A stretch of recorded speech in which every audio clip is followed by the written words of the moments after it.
Punjabi national TV ਦੇ programme ਵਿਚਾਰ ਚਰਚਾ 'ਚ ਦਰਸ਼ਕਾਂ ਦਾ ਸਵਾਗਤ ਕਰਦੇ ਹਾਂ। ਅੱਜ ਦੇ ਪ੍ਰੋਗਰਾਮ ਜਿਹੜੇ ਮੁੱਦੇ ਵਿਚਾਰਾਂਗੇ ਉਹਦੇ 'ਚ ਤਿਰੰਗੇ ਦੇ ਅਪਮਾਨ ਤੇ ਪ੍ਰਧਾਨ ਮੰਤਰੀ ਨੇ ਕੀ ਆਖਿਆ, ਇੱਕ ਫੋਨ ਕਾਲ ਦੀ ਦੂਰੀ ਤੇ ਕਿਸਾਨ ਜਥੇਬੰਦੀਆਂ ਦਾ ਕੀ ਹੈ ਜਵਾਬ, ਪੰਜਾਬ ਦੇ ਮੁੱਖ ਮੰਤਰੀ ਨੇ ਸੱਦੀ ਹੈ ਕੱਲ ਨੂੰ ਬੈਠਕ ਤੇ ਇਸ ਤੋਂ ਇਲਾਵਾ ਲਾਪਤਾ ਕਿਸਾਨਾਂ ਤੇ ਨੌਜਵਾਨਾਂ ਦੇ ਮੁੱਦੇ ਬਾਰੇ ਕਰਾਂਗੇ ਥੋੜੀ ਜਿਹੀ ਗੱਲਬਾਤ।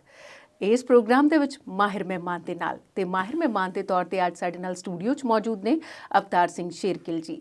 ਸੋ ਬਹੁਤ-ਬਹੁਤ ਸਵਾਗਤ ਤੁਹਾਡਾ ਸਰ ਅਵਤਾਰ ਜੀ। ਸ਼ੁਕਰੀਆ ਜੀ। ਅਵਤਾਰ ਜੀ, ਅੱਜ ਦੇ ਪਹਿਲੇ ਮੁੱਦੇ ਵੱਲ ਆਈਏ ਤੇ ਪ੍ਰਧਾਨ ਮੰਤਰੀ ਨਰਿੰਦਰ ਮੋਦੀ ਨੇ ਇਸ ਸਾਲ ਦੀ ਪਹਿਲੀ ਮਨ ਕੀ ਬਾਤ ਕੀਤੀ ਹੈ ਜੀ। ਮਨ ਕੀ ਬਾਤ ਦੇ ਵਿੱਚ ਤਿਰੰਗੇ ਦੇ ਅਪਮਾਨ ਦੀ ਗੱਲ ਕੀਤੀ ਹੈ ਜੀ। ਤੇ ਤਿਰੰਗੇ ਦਾ ਸੱਚਮੁੱਚ ਕਿਤੇ ਅਪਮਾਨ ਹੋਇਆ ਲੱਗਦਾ ਹੈ ਤੁਹਾਨੂੰ?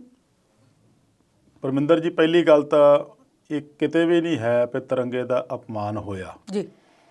ਜੋ ਕੁਝ ਵੀ 26 ਨੂੰ ਲਾਲ ਕਿਲੇ ਦਾ ਘਟਨਾਕ੍ਰਮ ਹੋਇਆ ਉਹ ਨਹੀਂ ਹੋਣਾ ਚਾਹੀਦਾ ਸੀ। ਆਪਾਂ ਬਾਰ-ਬਾਰ ਕਹਿ ਚੁੱਕੇ ਹਾਂ ਜੀ, ਕਹਿੰਦੇ ਵੀ ਰਹਾਂਗੇ, ਉਹਨੂੰ ਕੋਈ ਵੀ ਜਾਇਜ਼ ਨਹੀਂ ਠਹਿਰਾ ਸਕਦਾ, ਠਹਿਰਾਇਆ ਵੀ ਨਹੀਂ ਜਾਣਾ ਚਾਹੀਦਾ। ਪਰ ਉੱਥੇ ਆਪਾਂ ਜੇ ਇਸ ਗੱਲ ਨੂੰ ਲੈ ਕੇ ਹੀ ਕਹੀ ਜਾਈਏ ਬਾਰ-ਬਾਰ ਵੀ ਤਿਰੰਗੇ ਦਾ ਅਪਮਾਨ ਹੋਇਆ, ਤਾਂ ਤਿਰੰਗੇ ਦਾ ਕੋਈ ਵੀ ਕਿਸੇ ਕਿਸਮ ਦਾ ਅਪਮਾਨ ਨਹੀਂ ਹੋਇਆ, ਸਗੋਂ ਤਿਰੰਗੇ ਦੀ ਸ਼ਾਨ 'ਚ ਵਾਧਾ ਹੀ ਹੋਇਆ ਜੀ। ਆਪਣਾ ਦੇਸ਼ ਜਿਹੜਾ ਆ ਉਹ ਡਾਈਵਰਸਿਟੀ ਵਾਲਾ ਆ ਜੀ। ਵੱਖ-ਵੱਖ ਧਰਮਾਂ ਦੇ ਲੋਕ, ਜਾਤਾਂ ਤੇ ਮਜ਼ਹਬਾਂ ਦੇ ਭਾਈਚਾਰਿਆਂ ਦੇ ਲੋਕ ਰਹਿੰਦੇ ਆ ਜੀ। ਹਰੇਕ ਦੇ ਆਪੋ ਆਪਣੇ ਵੱਖ-ਵੱਖ ਧਰਮ ਆ, ਵੱਖ-ਵੱਖ ਕਿਸਮ ਦੇ ਰਿਵਾਜ ਆ, ਹਰੇਕ ਤਰ੍ਹਾਂ ਦੇ ਆ।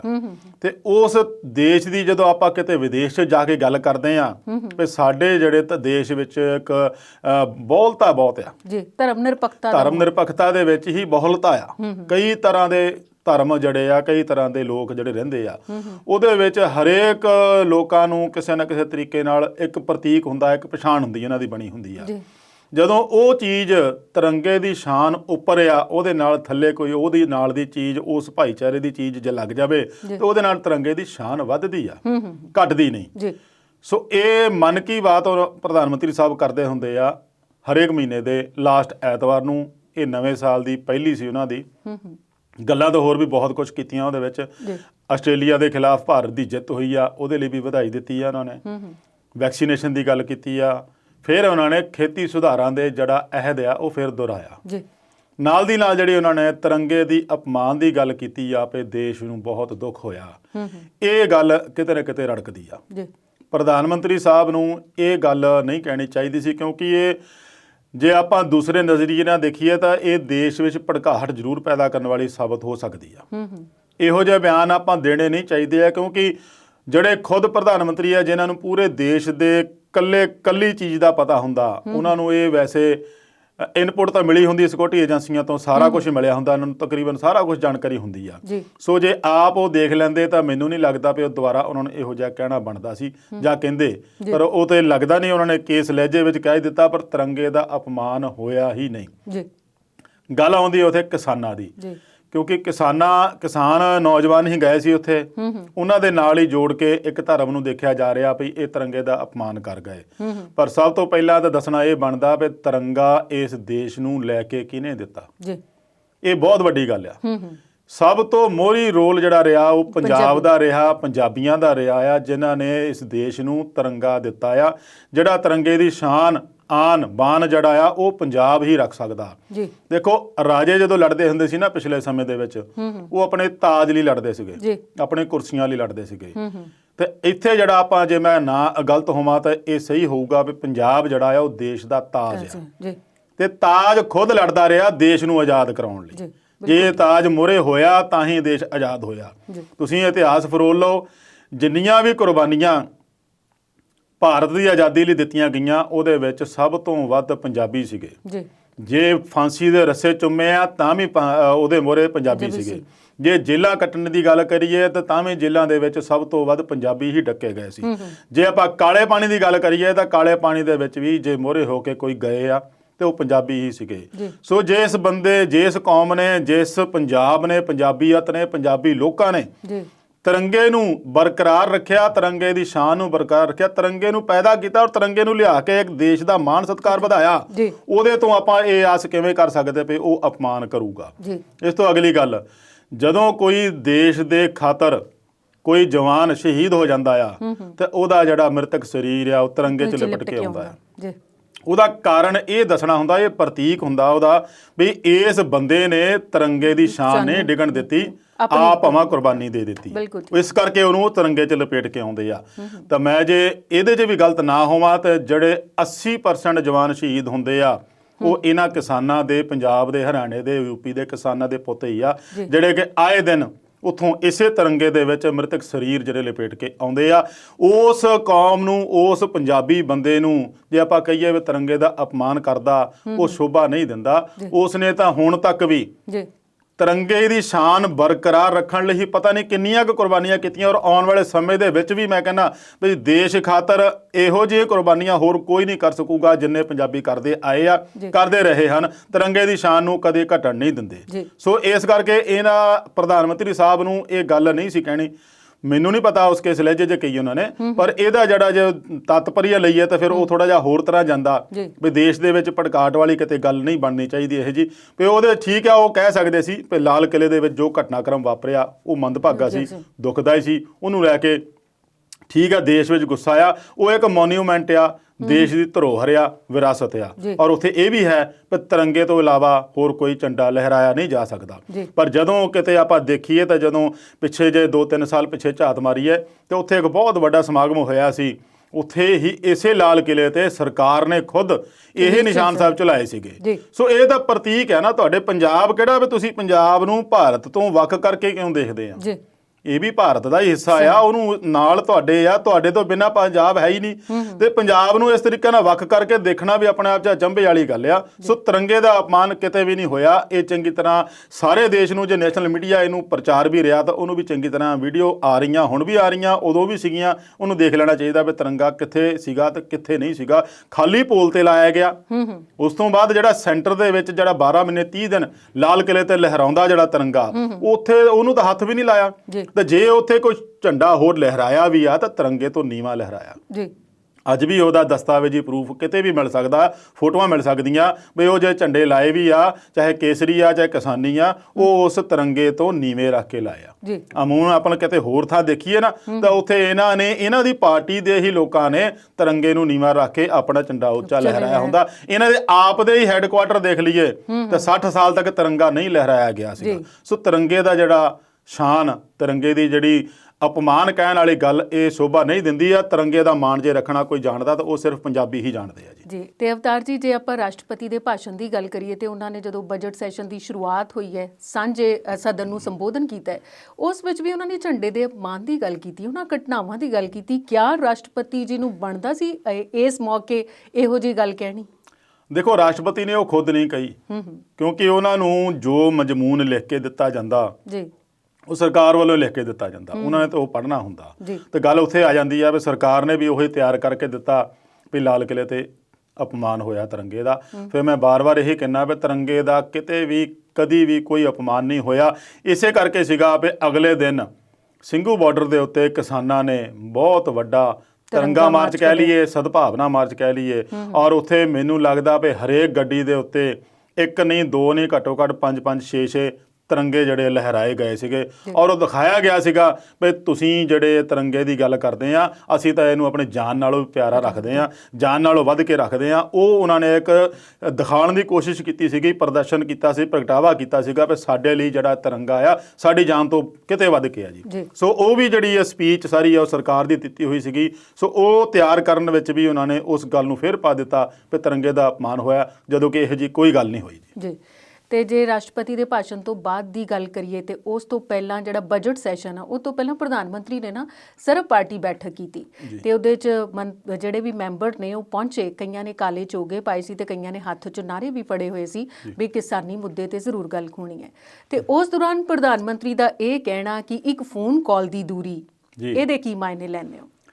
ਪਰਮਿੰਦਰ ਜੀ, ਅਕਸਰ ਸੈਸ਼ਨ ਸ਼ੁਰੂ ਹੁੰਦਾ ਨਾ ਉਹਦੇ ਤੋਂ ਪਹਿਲਾਂ ਕਰਦੇ ਹੁੰਦੇ ਆ ਸਰਬ ਪਾਰਟੀ ਮੀਟਿੰਗ, ਪਰ ਐਤਕੀ ਥੋੜਾ ਜਿਹਾ ਉਲਟ ਹੋਇਆ।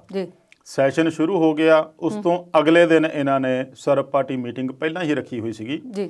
ਉਸ ਸਰਬ ਪਾਰਟੀ ਮੀਟਿੰਗ ਦੇ ਵਿੱਚ ਹੀ ਕਿਸਾਨੀ ਮੁੱਦੇ, ਕਿਸਾਨ ਅੰਦੋਲਨ, ਖੇਤੀ ਕਾਨੂੰਨੇ ਦੇ ਮੁੱਦੇ ਉਹੀ ਹਾਵੀ ਰਹੇ ਆ। ਉਹਦੇ ਵਿੱਚ ਸਭ ਪਾਰਟੀਆਂ ਨੇ ਇਹੀ ਕਿਹਾ ਵੀ ਕੀ ਮਜਬੂਰੀ ਆ ਵੀ ਤੁਸੀਂ ਉਹ ਕਾਨੂੰਨ ਵਾਪਸ ਨਹੀਂ ਲੈਂਦੇ, ਕਿਉਂ ਨਹੀਂ ਕਿਸਾਨਾਂ ਦੀਆਂ ਮੰਗਾਂ ਮੰਨਦੇ ਆ, ਕਿਉਂ ਉਹਨਾਂ ਨੂੰ ਮਜਬੂਰ ਕਰਦੇ ਆ ਇਹੋ ਜਿਹੀਆਂ ਠੰਡ ਦੀਆਂ ਰਾਤਾਂ ਦੇ ਵਿੱਚ ਅਸਮਾਨ ਖੁੱਲ੍ਹੇ ਅਸਮਾਨ 'ਚ ਰਹਿਣ ਲਈ, ਇਹੋ ਜਿਹੇ ਪ੍ਰਦਰਸ਼ਨ ਕਰਨ ਲਈ ਕਿਉਂ ਮਜਬੂਰ ਕੀਤਾ ਆ। ਉਹਦੇ ਵਿੱਚ ਵੀ ਵੱਧ ਚੜ੍ਹ ਕੇ ਪਾਰਟੀਆਂ ਨੇ ਇਸੇ ਮੁੱਦੇ ਨੂੰ ਰੱਖਿਆ।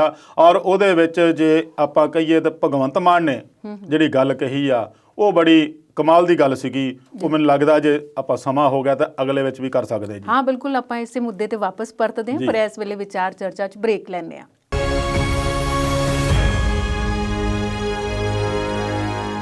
ਬ੍ਰੇਕ ਤੋਂ ਬਾਅਦ ਵਿਚਾਰ ਚਰਚਾ ਪ੍ਰੋਗਰਾਮ 'ਚ ਫਿਰ ਤੋਂ ਸਵਾਗਤ। ਤੇ ਅਵਤਾਰ ਜੀ, ਬ੍ਰੇਕ ਤੇ ਜਾਣ ਤੋਂ ਪਹਿਲਾਂ ਆਪਾਂ ਗੱਲ ਕਰ ਰਹੇ ਸੀ ਸਰਬ ਪਾਰਟੀ ਬੈਠਕ ਵਿੱਚ ਭਗਵੰਤ ਮਾਨ ਦਾ ਕੁਝ ਖਾਸ ਕਹਿਣਾ, ਉਹਦੇ ਬਾਰੇ ਦੱਸੋ। ਭਗਵੰਤ ਮਾਨ ਨੇ ਬਹੁਤ ਵਧੀਆ ਤਰੀਕੇ ਨਾਲ ਉਹਦੇ 'ਚ ਪੇਸ਼ ਕੀਤਾ। ਵੈਸੇ ਤਾਂ ਬਾਕੀ ਪਾਰਟੀਆਂ ਨੇ ਵੀ, ਸ਼ਰਦ ਪਵਾਰ ਨੇ ਵੀ, ਗੁਲਾਮ ਨਬੀ ਆਜ਼ਾਦ ਨੇ ਵੀ ਬਹੁਤ ਵਧੀਆ ਤਰੀਕੇ ਨਾਲ ਗੱਲ ਕੀਤੀ। ਜਿਹੜੀ ਭਗਵੰਤ ਮਾਨ ਦੀ ਇੱਕ ਕਲਿੱਕ ਕੀਤੀ ਗੱਲ ਨਾ, ਉਹਨਾਂ ਨੇ ਪ੍ਰਧਾਨ ਮੰਤਰੀ ਦੀ ਥਾਂ ਰੱਖਿਆ ਮੰਤਰੀ ਰਾਜਨਾਥ ਸਿੰਘ ਨੂੰ ਜ਼ਿਆਦਾ ਫੋਕਸ ਕੀਤਾ ਜੀ। ਉਹਨਾਂ ਨੂੰ ਕਿਹਾ ਵੀ ਤੁਸੀਂ ਜੈ ਜਵਾਨ ਹੋ ਜੈ ਕਿਸਾਨ ਦੇ ਦੋਨੇ ਪ੍ਰਤੀਕ ਹੋ। ਉਹ ਕਿਵੇਂ ਬਈ ਰੱਖਿਆ ਮੰਤਰੀ ਤੁਸੀਂ ਹੋ, ਜਵਾਨਾਂ ਦੇ ਹੈੱਡ ਹੋ ਇਸ ਵੇਲੇ ਜੀ, ਤੇ ਕਿਸਾਨਾਂ ਦੇ ਪਰਿਵਾਰ 'ਚ ਜੰਮੇ ਹੋਏ ਆ, ਕਿਸਾਨ ਪਰਿਵਾਰ ਨਾਲ ਸੰਬੰਧ ਰੱਖਦੇ ਆ ਤੇ ਖੁਦ ਕਿਸਾਨ ਆ ਜੀ। ਇਸ ਕਰਕੇ ਤੁਹਾਡੇ ਤੇ ਦੋਨੇ ਜਿਹੜੇ ਉਹ ਜੈ ਜਵਾਨ ਜੈ ਕਿਸਾਨ ਨਾਰੇ ਢੁੱਕਦੇ ਆ ਜੀ। ਤੇ ਉਹ ਕਹਿੰਦੇ ਆ ਵੀ ਤੁਸੀਂ ਕਿਉਂ ਉੱਥੇ ਜਵਾਨਾਂ ਨੂੰ ਕਿਸਾਨਾਂ ਦੇ ਬਰਾਬਰ ਮੁਕਾਬਲੇ ਖੜਾ ਕਰ ਦਿੱਤਾ। ਜੀ। ਜਵਾਨਾਂ ਦਾ ਕੰਮ ਆ ਬਾਰਡਰਾਂ ਦੀ ਰਾਖੀ ਕਰਨੀ ਹੈ, ਦੇਸ਼ ਦੀ ਰਾਖੀ ਕਰਨੀ, ਦੁਸ਼ਮਣਾਂ ਦੇ ਦੰਦ ਖੱਟੇ ਕਰਨੇ। ਜੀ। ਕਿਸਾਨਾਂ ਦਾ ਕੰਮ ਆ ਵੀ ਦੇਸ਼ ਦੇ ਲੋਕਾਂ ਦਾ ਢਿੱਡ ਭਰਨਾ, ਅੰਨ ਉਗਾਉਣਾ, ਅੰਨ ਪੈਦਾ ਕਰਨਾ। ਤੇ ਤੁਸੀਂ ਤਾਂ ਕਹਿੰਦੇ ਲਿਆ ਕੇ ਉੱਥੇ ਜੈ ਜਵਾਨ ਜੈ ਕਿਸਾਨ ਦੀ ਥਾਂ ਕਿਸਾਨ ਤੇ ਜਵਾਨ ਨੂੰ ਇੱਕ ਦੂਜੇ ਦੇ ਆਮੋ ਸਾਹਮਣੇ ਖੜੇ ਕਰ ਦਿੱਤਾ। ਇਹ ਗੱਲ ਠੀਕ ਨਹੀਂ ਦੇਸ਼ ਵਾਸਤੇ। ਜੀ। ਨਾਲ ਦੀ ਨਾਲ ਉਹਨਾਂ ਨੇ ਪ੍ਰਧਾਨ ਮੰਤਰੀ ਨੂੰ ਵੀ ਫਿਰ ਦੁਬਾਰਾ ਇਹ ਗੱਲ ਕਹੀ ਵੀ ਕਿੰਨੀ ਚੰਗੀ ਗੱਲ ਹੋਊਗੀ ਵੀ ਤੁਸੀਂ ਇਹ ਤੋਹਫਾ ਕਿਉਂ ਨਹੀਂ ਦੇ ਦਿੰਦੇ ਇੱਕ ਕਿਸਮ ਦਾ ਕਿਸਾਨਾਂ ਨੂੰ। ਅੱਜੇ ਨਿਬੇੜੋ ਕੰਮ ਤੇ ਕਾਨੂੰਨ ਵਾਪਸ ਲਓ। ਪਰ ਉਦੋਂ ਫਿਰ ਪ੍ਰਧਾਨ ਮੰਤਰੀ ਨੂੰ ਪਹਿਲੀ ਵਾਰ ਚੁੱਪੀ ਤੋੜਨੀ ਪਈ। ਜੀ। ਕਿਉਂਕਿ ਅੱਜ ਤੱਕ ਉਹ ਇਸ ਤਰੀਕੇ ਨਾਲ ਨਹੀਂ ਕਦੇ ਬੋਲੇ ਸੀਗੇ। ਗੱਲਬਾਤ ਬਾਰੇ ਤਾਂ ਬਿਲਕੁਲ ਵੀ ਨਹੀਂ ਸੀ ਬੋਲੇ, ਪਰ ਉਹਨਾਂ ਨੇ ਇੱਕ ਗੱਲ ਚੁੱਪੀ ਤੋੜਦਿਆਂ ਜ਼ਰੂਰ ਕਹੀ ਵੀ ਜਿਹੜੀ ਤਜਵੀਜ਼ ਪਿਛਲੀ ਮੀਟਿੰਗ 'ਚ ਖੇਤੀਬਾੜੀ ਮੰਤਰੀ ਨਰਿੰਦਰ ਸਿੰਘ ਤੋਮਰ ਹੋਣਾ ਨੇ ਦਿੱਤੀ ਸੀ ਕਿ 1.5 ਸਾਲ ਤੱਕ ਅਸੀਂ 1.5-2 ਸਾਲ ਤੱਕ ਇਸ ਕਾਨੂੰਨ ਨੂੰ ਹੋਲਡ ਕਰ ਲੈਣਾ, ਇਹਦੇ ਅਮਲ ਤੇ ਰੋਕ ਲਾ ਦਿੰਦੇ ਆ, ਉਹ ਤਜਵੀਜ਼ ਹਜੇ ਵੀ ਕਾਇਮ ਆ। ਕਿਸਾਨ ਜਿਹੜੇ ਆ ਉਹ ਤੋਮਰ ਤੋਂ ਸਿਰਫ ਇੱਕ ਕਾਲ ਦੀ ਦੂਰੀ ਤੇ ਆ। ਆਪਣਾ ਵੀ ਉਹਨਾਂ ਨੇ ਕਹਿਤਾ ਵੀ ਮੈਂ ਵੀ ਇੱਕ ਕਾਲ ਦੀ ਦੂਰੀ ਤੇ ਆ। ਸਵਾਲ ਇਹ ਪੈਦਾ ਹੁੰਦਾ ਵੀ ਜੇ ਕਾਲ ਦੀ ਦੂਰੀ ਤੇ ਆ ਤਾਂ ਤੁਸੀਂ ਆਪ ਕਾਲ ਕਰ ਲਓ। ਜਦੋਂ ਤੋਂ ਵੋਟਾਂ ਮੰਗਣੀਆਂ ਹੁੰਦੀਆਂ ਉਦੋਂ ਤੁਸੀਂ ਥੋੜੀ ਕਾਲ ਮੰਗਦੇ ਲੱਭਦੇ ਆ ਵੀ ਸਾਨੂੰ ਕੋਈ ਕਾਲ ਕਰੇ ਤਾਂ ਫੇਰ ਹੀ ਜਾਈਏ। ਉਦੋਂ ਤਾਂ ਸਵੇਰੇ ਸਵੇਰੇ ਉੱਠਣ ਵੀ ਨਹੀਂ ਦਿੰਦੇ ਲੋਕਾਂ ਨੂੰ, ਘਰਾਂ ਦੇ ਮੂਹਰੇ ਜਾ ਵੜਦੇ ਆ ਵੀ ਦੇਖੋ ਜੀ ਵੋਟਾਂ ਆ ਗਈਆਂ ਸਾਨੂੰ ਵੀ ਪਾਇਓ। ਹੁਣ ਤੁਸੀਂ ਕਹਿੰਦੇ ਆ ਵੀ ਇੱਕ ਕਾਲ ਦੀ ਦੂਰੀ ਤੇ ਆ ਤੇ ਇਹ ਤੁਸੀਂ ਚੁਣ ਕੇ ਆਏ ਹੋ ਆ, ਲੋਕਤੰਤਰ ਦੇ ਪ੍ਰਤੀਨਿਧ ਆ। ਸਾਰੇ ਲੋਕਾਂ ਨੇ ਤੁਹਾਨੂੰ ਵੋਟਾਂ ਪਾ ਕੇ, ਇਹ ਨਹੀਂ ਵੀ ਬਾਕੀ ਦੇਸ਼ ਨੇ ਪਾਇਆ ਤਾਂ ਪੰਜਾਬ ਨੇ ਨਹੀਂ ਪਾਈਆਂ, ਪੰਜਾਬ ਨੇ ਵੀ ਵੋਟਾਂ ਪਾ ਕੇ ਤੁਹਾਨੂੰ ਬਣਾਇਆ, ਤੁਹਾਨੂੰ ਪੂਰੀ ਰੁੱਗ ਭਰ ਕੇ ਵੋਟਾਂ ਪਾਈਆਂ। ਕਿਉਂਕਿ ਉਹ ਪਿਛਲੇ ਨਿਜ਼ਾਮ ਤੋਂ ਬਹੁਤ ਦੁਖੀ ਹੋ ਗਏ ਸੀਗੇ। ਉਸ ਨੂੰ ਲੈ ਕੇ ਉਹ ਚਾਹੁੰਦੇ ਸੀ ਵੀ ਨਵਾਂ ਨਿਜ਼ਾਮ ਸਾਡੇ ਲਈ ਕੁਝ ਕਰੇਗਾ ਤਾਂ ਚੰਗੀ ਗੱਲ ਆ। ਤੇ ਜਦੋਂ ਉਦੋਂ ਤੁਸੀਂ ਜਾ ਸਕਦੇ ਆ ਤਾਂ ਹੁਣ ਤੁਸੀਂ ਉਹਨਾਂ ਦਾ ਫੋਨ ਕਿਉਂ ਉਡੀਕਦੇ ਆ? ਇੱਥੇ ਗੱਲ ਇਹ ਵੀ ਬਣਦੀ ਆ।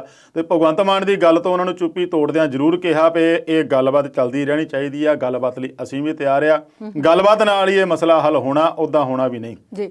ਤੇ ਅਵਤਾਰ ਜੀ, ਇੱਕ ਫੋਨ ਕਾਲ ਦੀ ਦੂਰੀ ਤੋਂ ਬਾਅਦ ਕਿਸਾਨ ਜਥੇਬੰਦੀਆਂ ਦਾ ਕੀ ਜਵਾਬ? ਦੇਖੋ ਗੱਲ ਉੱਥੇ ਆ ਜਾਂਦੀ ਨਾ, ਹੁਣ ਇਹ ਕਹਿੰਦੇ ਪਹਿਲੇ ਆਪ, ਉਹ ਕਹਿੰਦੇ ਪਹਿਲੇ ਆਪ, ਹੁਣ ਦੋਨਾਂ ਦੇ ਵਿੱਚ ਆਪ ਵਾਲੀ ਗੱਲ ਆ ਜਾਂਦੀ ਆ।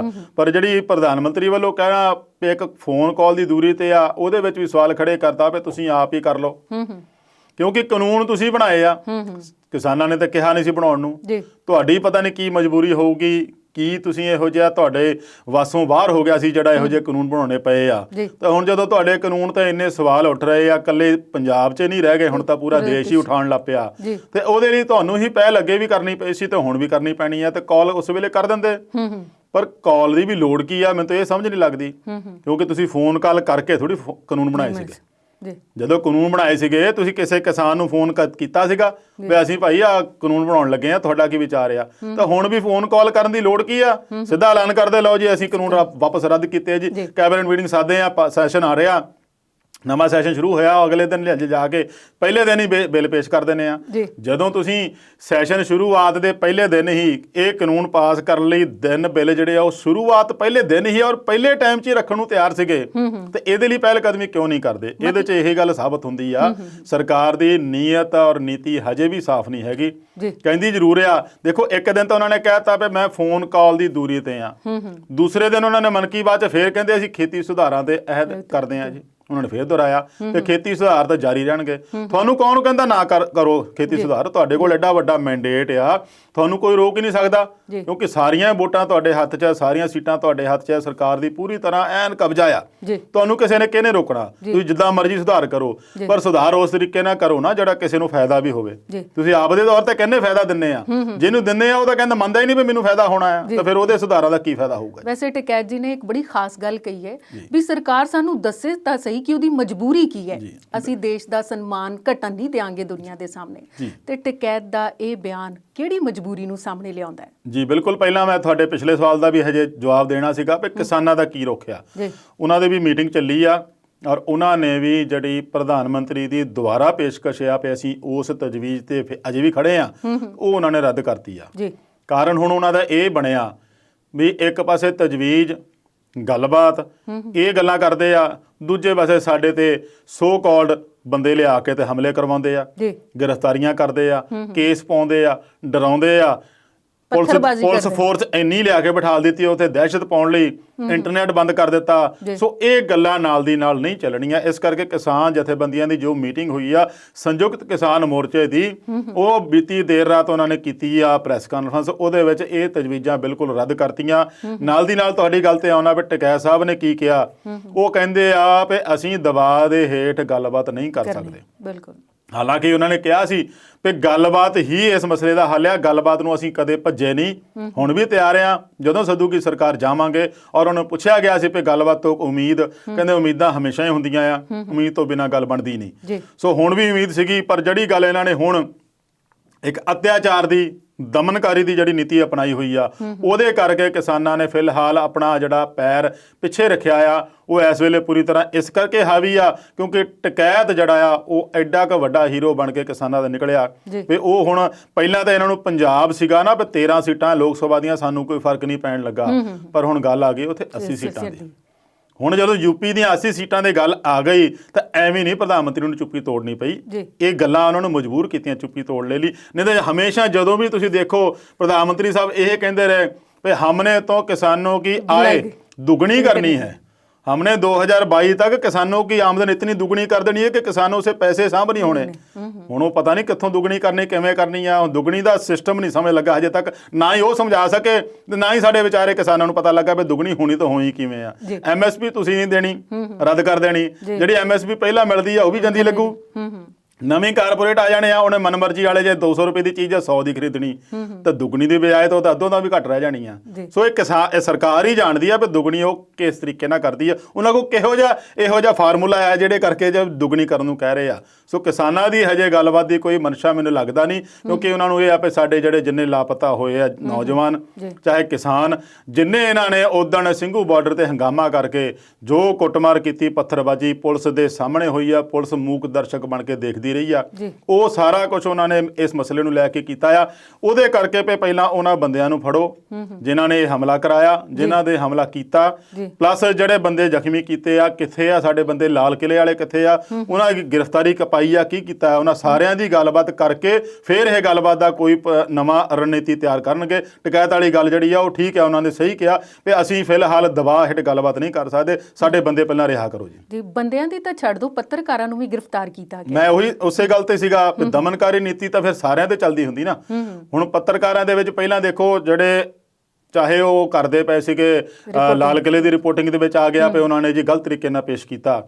ਟਵਿੱਟਰ ਹੈਂਡਲ ਤੇ ਉਹਨਾਂ ਨੇ ਟਵੀਟ ਕਰਤੀਆਂ 2-3 ਇਹੋ ਜਿਹੀਆਂ, ਉਹਨਾਂ ਦੇ ਉੱਤੇ ਦੇਸ਼ ਧਰੋਹ ਦਾ ਕਰਤਾ ਜੀ ਮੁਕੱਦਮਾ। ਚਲੋ ਜੀ, ਹੁਣ 2-3 ਪੱਤਰਕਾਰ ਇਹੋ ਜਿਹੇ ਚੱਕ ਲਏ ਜਿਹੜੇ ਉੱਥੇ ਮੌਕੇ ਤੋਂ ਗਰਾਊਂਡ ਰਿਪੋਰਟਿੰਗ ਕਰਦੇ ਸੀਗੇ, ਉਹਦਾ ਵੀ ਕਾਫੀ ਰੌਲਾ ਪੈ ਗਿਆ। ਸੋ ਇਹ ਪਹਿਲੇ ਦਿਨ ਤੋਂ ਹੀ ਆ। ਉੱਥੇ ਇੱਕ ਕਿਸਾਨ ਆਗੂ ਸੀ ਬੋਲਦਾ, ਮੈਂ ਦੇਖਿਆ ਗਾਜੀਪੁਰ ਦੇ ਉੱਤੇ, ਕਹਿੰਦੇ 7 ਸਾਲ ਹੋ ਗਏ ਸਰਕਾਰ ਨੂੰ ਬਣੀ ਨੂੰ, ਜਦੋਂ ਵੀ ਇਸ ਸਰਕਾਰ ਦੇ ਖਿਲਾਫ ਕਿਸੇ ਨੇ ਆਵਾਜ਼ ਉਠਾਈ ਆ, ਕਿਸੇ ਨੇ ਅੰਦੋਲਨ ਕਰਨ ਦੀ ਕੋਸ਼ਿਸ਼ ਕੀਤੀ ਆ, ਕਿਸੇ ਨੇ ਪ੍ਰਦਰਸ਼ਨ ਕਰਨ ਦੀ ਕੋਸ਼ਿਸ਼ ਕੀਤੀ ਆ, ਤੇ ਇਹਨਾਂ ਨੇ ਉਹਦੀ ਵਜ੍ਹਾ ਨਹੀਂ ਜਾਣਨ ਦੀ ਕੋਸ਼ਿਸ਼ ਕੀਤੀ।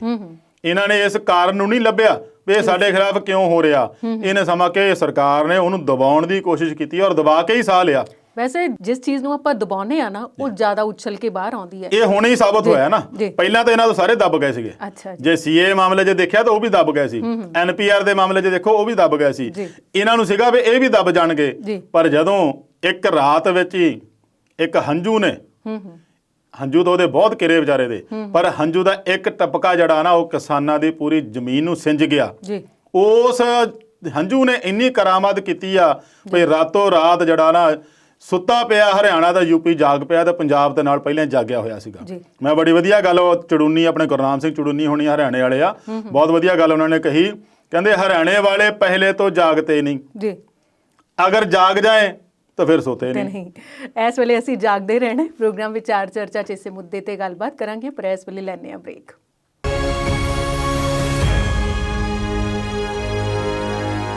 ਇਸ ਵਕਫੇ ਤੋਂ ਬਾਅਦ ਵਿਚਾਰ ਚਰਚਾ ਪ੍ਰੋਗਰਾਮ 'ਚ ਫਿਰ ਤੋਂ ਸਵਾਗਤ। ਤੇ ਅਵਤਾਰ ਜੀ ਵਾਪਸ ਆਉਂਦੇ ਹਾਂ ਆਪਣੇ ਉਸ ਮੁੱਦੇ ਤੇ ਵੀ ਕਿਸਾਨ ਆਗੂਆਂ ਦਾ ਰੌਲਾ ਸਾਰਾ ਕੁਝ ਦੇਖ ਲਿਆ ਤੇ ਹੁਣ ਸਿਆਸੀ ਪਾਰਟੀਆਂ ਦਾ ਉਸ ਵਿੱਚ ਸ਼ਾਮਿਲ ਹੋਣਾ ਇਹ ਕਿੱਥੋਂ ਤੱਕ ਜਾਇਜ਼? ਸ਼ਾਮਲ ਹੋਣਾ ਨਹੀਂ ਆਪਾਂ ਫਿਲਹਾਲ ਕਹਿ ਸਕਦੇ ਹਾਂ, ਕਿਉਂਕਿ ਟਕੈਤ ਸਾਹਿਬ ਨੇ ਵੀ ਸਾਫ਼ ਕਿਹਾ ਕਿ ਮੈਂ ਇਹਦੇ ਵਿੱਚ ਸਿਆਸਤ ਨੂੰ ਮੂਹਰੇ ਨਹੀਂ ਹੋਣ ਦੇਣਾ। ਜੀ ਕਿਸਾਨ ਆ, ਕਿਸਾਨੀ ਆ ਤੇ ਕਿਸਾਨੀ ਹੀ ਰਹੂਗਾ ਅੰਦੋਲਨ ਦਾ। ਇਹਦੇ 'ਚ ਜੇ ਕੋਈ ਸਿਆਸਤ, ਉਹਨੇ ਸਾਫ਼ ਕਿਹਾ ਕੱਲ ਵੀ ਜੇ ਕੋਈ ਸਿਆਸਤ ਕਰਨ ਲਈ ਇੱਥੇ ਆਉਂਦਾ ਤਾਂ ਬੇਸ਼ੱਕ ਨਾ ਆਵੇ, ਜੀ ਸਿਰਫ ਤੇ ਸਿਰਫ ਕਿਸਾਨੀ ਮੁੱਦੇ ਨੂੰ ਲੈ ਕੇ ਆਉਂਦਾ ਤਾਂ ਮੈਂ ਜ਼ਮੀਨ ਨਾਲ ਜੁੜਿਆ ਬੰਦਾ ਤੇ ਜ਼ਮੀਨ ਦੇ ਨਾਲ ਹੀ ਜਿਹੜੀ ਗੱਲ ਕਰੂਗਾ ਆ ਕੇ ਉਹਦੇ ਨਾਲ ਹੀ ਮੈਂ ਲਊਂਗਾ, ਨਹੀਂ ਤਾਂ ਮੇਰੇ ਕੋਲੋਂ ਨਾ ਹੀ ਆਉਣ ਚੰਗਾ ਆ। ਪਰ ਉਹਦੇ ਤੇ ਆਪਾਂ ਦੇਖਿਆ ਜਾਵੇ ਤਾਂ ਸਿਆਸੀ ਪਾਰਟੀਆਂ ਪਹਿਲਾਂ ਵੀ ਕਿਸਾਨ ਅੰਦੋਲਨ 'ਚ ਵੜਨ ਦੀ ਬਹੁਤ ਕੋਸ਼ਿਸ਼ਾਂ ਕੀਤੀਆਂ ਉਹਨਾਂ ਨੇ, ਪਰ ਹੁਣ ਜਦੋਂ ਟਕੈਤ ਦੀ ਜਿਹੜੀ ਇਹ ਇੱਕ ਹੀਰੋ ਬਣ ਕੇ ਆਉਣਾ ਉੱਭਰਨਾ ਕੁਦਰਤੀ ਆਪੇ ਹਰੇਕ ਸਿਆਸੀ ਪਾਰਟੀ ਉਹਨਾਂ ਕੋਲ ਜਾਂਦੀ ਆ। ਆਪ ਵਾਲੇ ਵੀ ਚਲੇ ਗਏ, ਆਮ ਆਦਮੀ ਪਾਰਟੀ ਵਾਲੇ, ਕਾਂਗਰਸ ਵੀ ਜਾ ਆਈ, ਅਕਾਲੀ ਦਲ ਵੀ ਚਲੇ ਗਿਆ, ਈਵਨ ਬਲਵੰਤ ਸਿੰਘ ਰਾਮੂਵਾਲੀਆ ਹੁਣੀ ਵੀ ਗਏ, ਸਮਾਜਵਾਦੀ ਪਾਰਟੀ ਦੇ ਵੀ, ਰਾਸ਼ਟਰੀ ਲੋਕ ਦਲ ਵਾਲੇ ਅਜੀਤ ਸਿੰਘ ਵਾਲੇ ਵੀ, ਹਰਿਆਣੇ ਵਾਲੇ ਜਿਹੜੇ ਅਵੇ ਚੌਟਾਲਾ ਹੁਣੀ ਉਹ ਵੀ ਚਲੇ ਗਏ। ਉਹ ਇਹਨੂੰ ਸਿਆਸੀ ਨਾ ਹੀ ਬਣਨ ਦਿੱਤਾ ਜਾਵੇ ਤਾਂ ਹੀ ਇਹਦੀ ਕਾਮਯਾਬੀ ਆ, ਹੁਣ ਤੱਕ ਵੀ ਗਾਹਾਂ ਵੀ ਰਹੂਗੀ।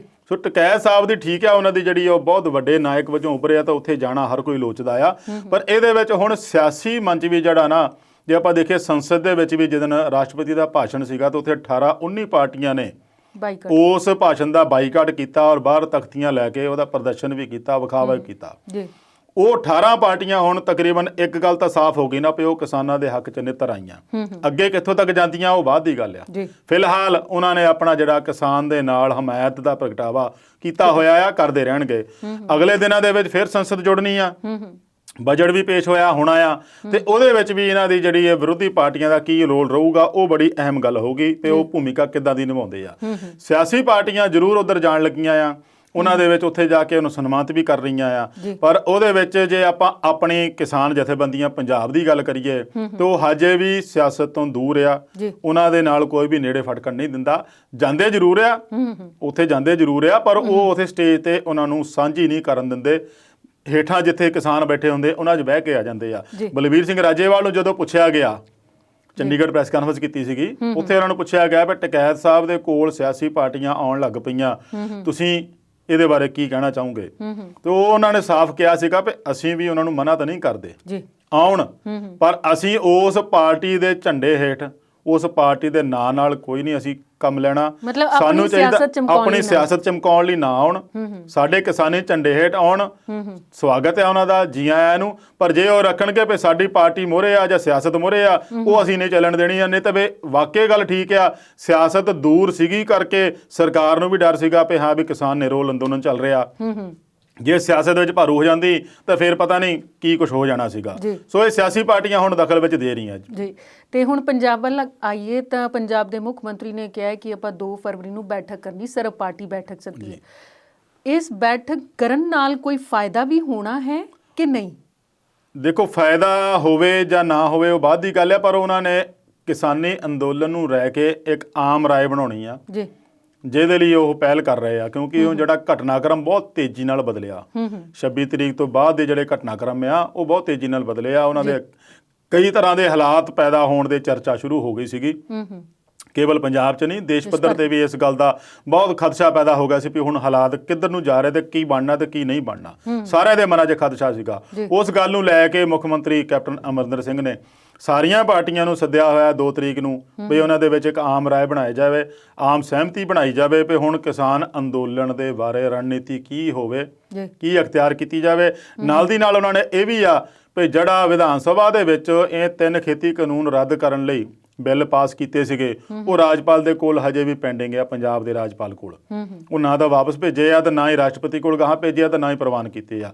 ਉਹਦੇ ਲਈ ਵੀ ਇੱਕ ਇਹਨਾਂ ਦੀ ਸਹਿਮਤੀ ਬਣੂਗੀ ਵੀ ਆਪਾਂ ਇੱਕ ਵਫਦ ਲੈ ਕੇ ਰਾਸ਼ਟਰਪਤੀ ਨੂੰ ਮਿਲਿਆ ਜਾਵੇ ਤੇ ਰਾਸ਼ਟਰਪਤੀ ਸਾਹਿਬ ਨੂੰ ਕਿਹਾ ਜਾਵੇ ਵੀ ਤੁਸੀਂ ਰਾਜਪਾਲ ਨੂੰ ਕਹੋ ਵੀ ਉਹ ਬਿੱਲ ਤੁਹਾਡੇ ਵੱਲ ਭੇਜਣ, ਉਹਦਾ ਕੀ ਨਿਪਟਾਰਾ ਕਰਨਾ ਤੇ ਸਾਨੂੰ ਦੱਸਣ ਤੇ ਉਹਦੀ ਅਗਲੀ ਰਣਨੀਤੀ ਕੀ ਬਣੂਗੀ, ਫਿਰ ਅਸੀਂ ਸੋਚਾਂਗੇ, ਅਸੀਂ ਬਹਿ ਕੇ ਇਹਦੇ ਲਈ ਮੰਥਨ ਕਰਾਂਗੇ। ਸੋ ਇਹ ਸਰਬ ਪਾਰਟੀ ਮੀਟਿੰਗ ਹੈ ਤਾਂ ਅਹਿਮ, ਇਹਦਾ ਨਿਚੋੜ ਕੀ ਨਿਕਲਦਾ ਇਹ ਆਉਣ ਵਾਲੇ ਦਿਨਾਂ 'ਚ ਪਤਾ ਲੱਗੂਗਾ। ਪਰ ਨਾਲ ਦੀ ਨਾਲ ਇੱਕ ਹੋਰ ਗੱਲ ਕਵਾਂ ਵੀ ਲੋਕ ਇਨਸਾਫ ਪਾਰਟੀ ਦੇ ਜਿਹੜੇ ਬੈਂਸ ਬ੍ਰਦਰ ਆ, ਸਿਮਰਜੀਤ ਬੈਂਸ, ਉਹਨਾਂ ਨੇ ਵੀ ਇੱਕ ਦਿੱਲੀ ਚਲੋ ਮਾਰਚ ਸ਼ੁਰੂ ਕੀਤਾ ਹੋਇਆ ਆ।